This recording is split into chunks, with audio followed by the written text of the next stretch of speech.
Hi everyone, I'm Liberty Doll and welcome to my channel. In order to get an understanding of what actually happened at the Boston Free Speech rally last weekend, I have Samson Racioppi here with me today. He is running for Congress and was scheduled to speak at the rally, but was barred from entering by the Boston police. Samson, thank you for taking the time to talk to us.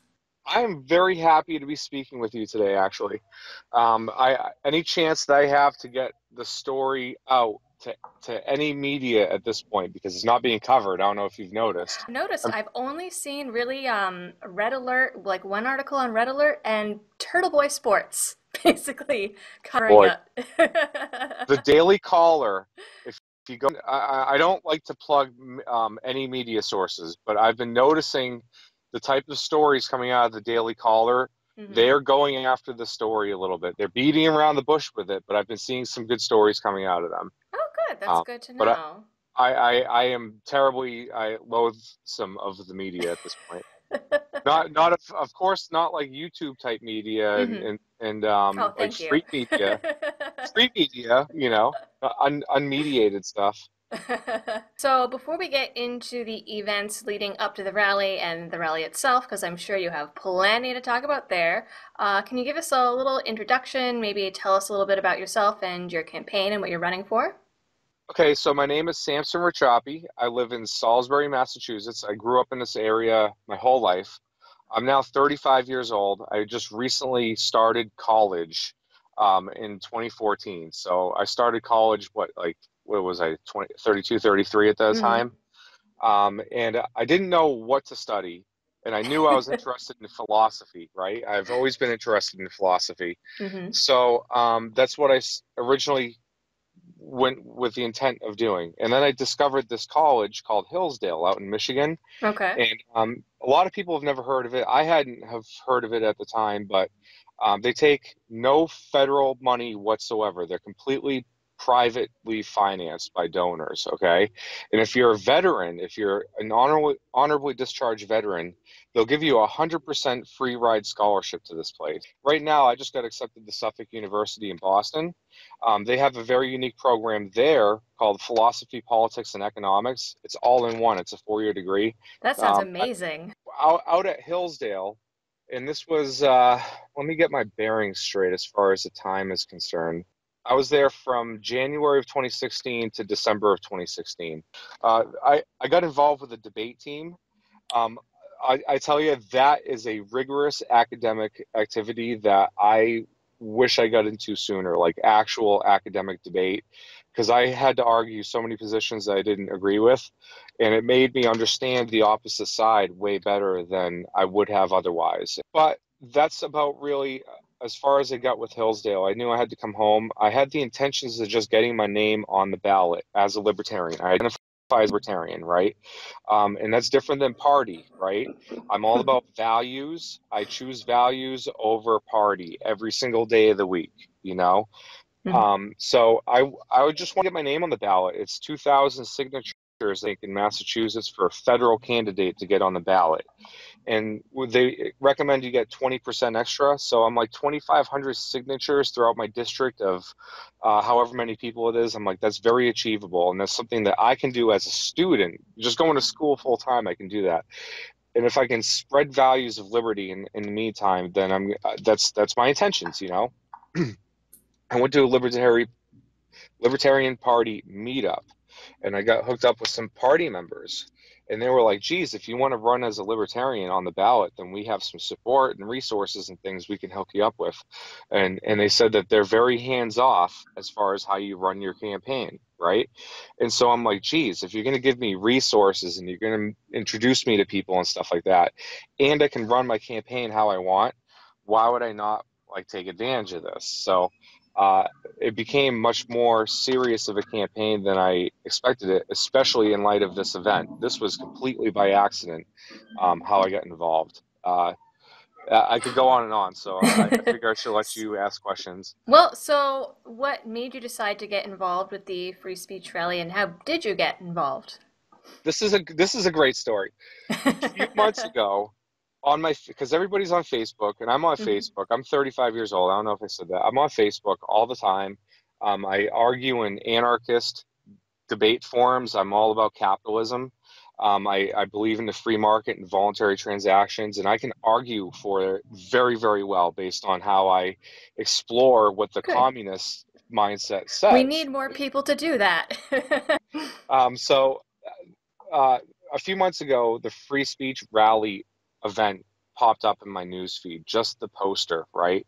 And it had Augustus Invictus and Kyle Chapman and all these other speakers that honestly I've never heard of, right? I'm into so much other stuff than like guys that put on armor and beat up Antifa. Now, after I've done some research, I thought about how great of a branding idea that is. Like if you know that these groups are being financed and sent places to cause unrest, and you can almost predict where they're going to be, and the cameras are going to be there to show like what's going on. You dress up ridiculously and you get like photographed beating them up. You can create yourself like a little brand, that's like a way to make people talk about what's going on. Anyways, I had no idea who they were, but I'm a veteran. I served in the military. I know people who served overseas and didn't come back home, and speech is one of those things that we very much believe in. I'm from Massachusetts. It's my understanding you're from Massachusetts. Like, Yes, I am. we get so much history in this area just by living around here. It's so rich. The Boston Tea Party, the shot heard around the world, Paul Revere, like just everything that happened in the state, we get taught about it, right? And then as a result of being taught about that, we get taught as to why we left separated from Britain, and those values are something that I've had inside of me ever since I was a young child, and that's something that I very much believe in, and I understand why we protect even so hate speech, because the only way I believe to counter it is with articulate like ways of countering it, right? And there's plenty. It's on the type of hate speech. There's all sorts of different types of hate speech, and I've asked plenty of people, like, even if we as a society decided to regulate hate speech and do something about it, like, what is the proper answer? You're going to jail people? You're going to rip families apart? You're going to like take symbols down? Like, what is it that you propose that we do about it? And I don't really get a good answer, And so right now the answer is you counter it with other types of speech.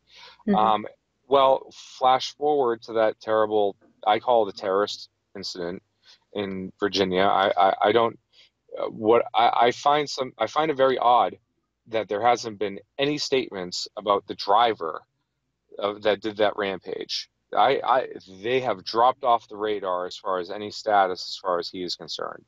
But right now, I'm referring to it as a terrorist incident, and that's what it is. No matter which way you slice or dice it, you know what I'm saying?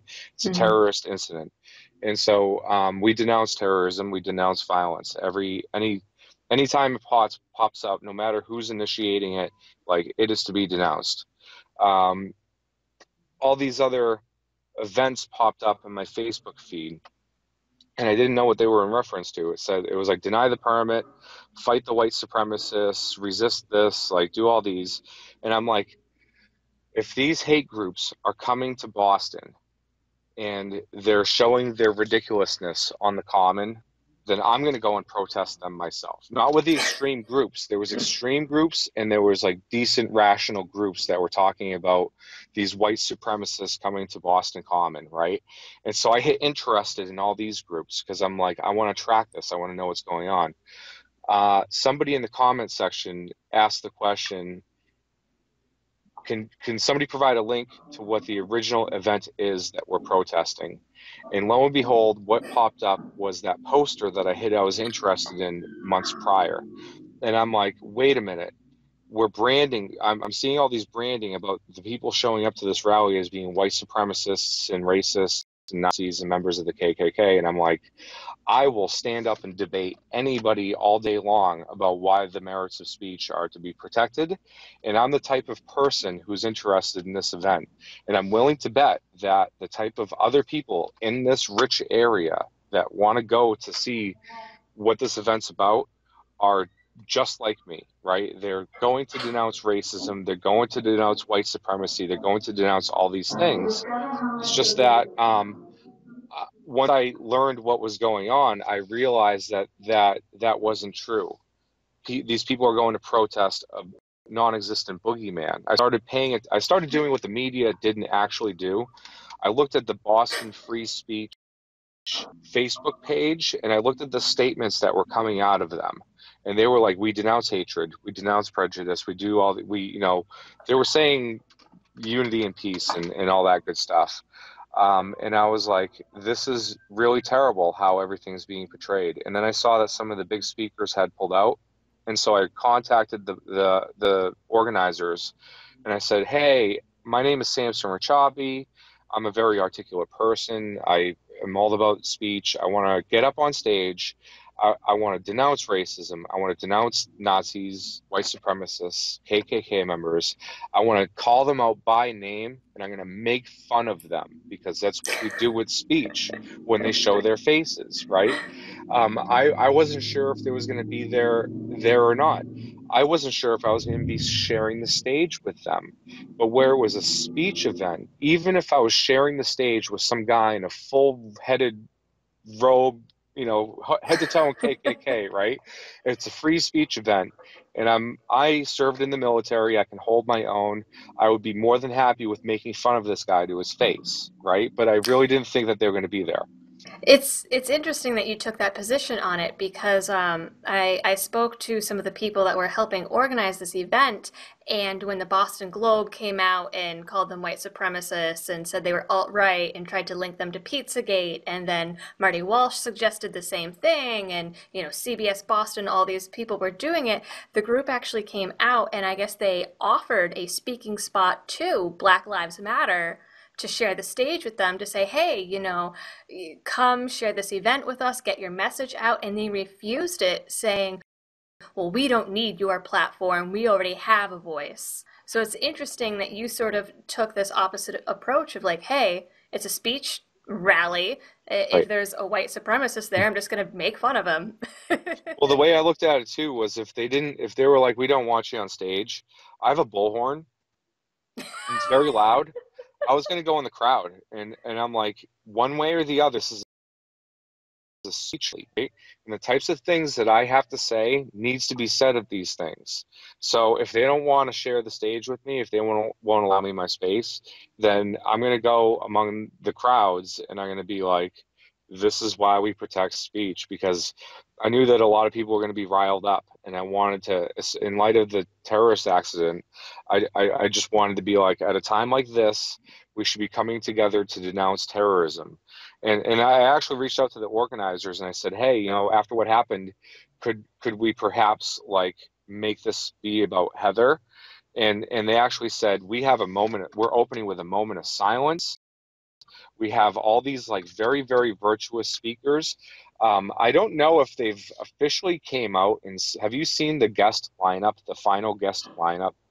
I am trying to think. I saw Black the one that they did like right before the event. I saw that Anne Armstrong was like blessing the event and having, I think she was aiding with the moment of silence.